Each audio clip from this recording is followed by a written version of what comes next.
So the big argument seems to be that, and I'm certainly not suggesting there's anything wrong with it, considering it requires a basic fundamental understanding of logic, how science works.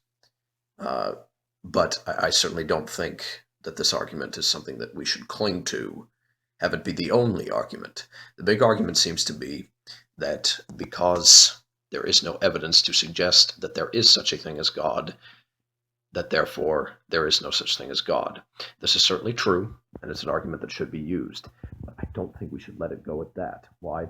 Well, you have the very concept of God, which it falls into many categories. First, it's the concept of a being that is the creative source of the universe and every living thing in it, when in fact there is actually matter in the universe which cannot be created nor destroyed.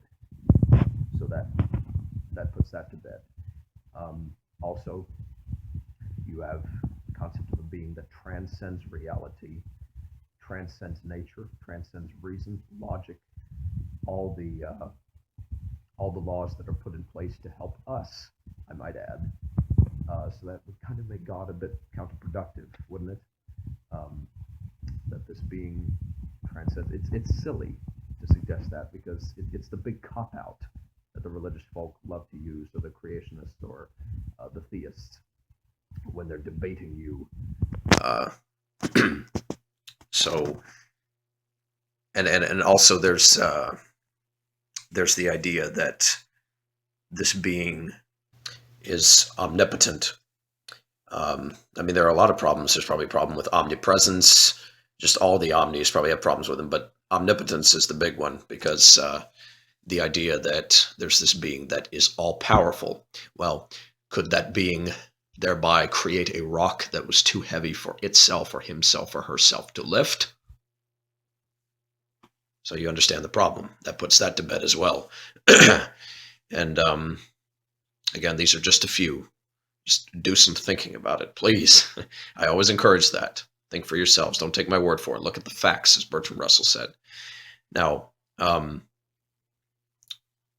bottom line is that with this considered, though, I have to point this out.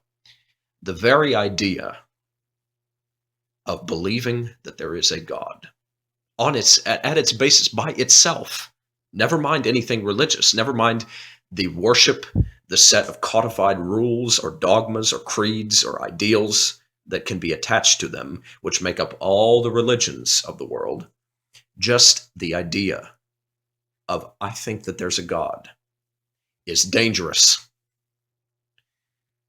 A whole different set of dangers are added when you add the worship of that deity and when you add those rules, those religions, those rituals.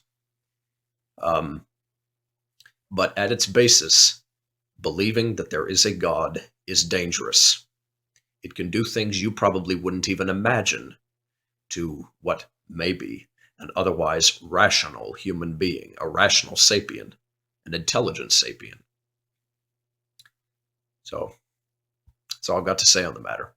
Thanks so much for watching. This is your old pal, C.K. Blackwood, signing off.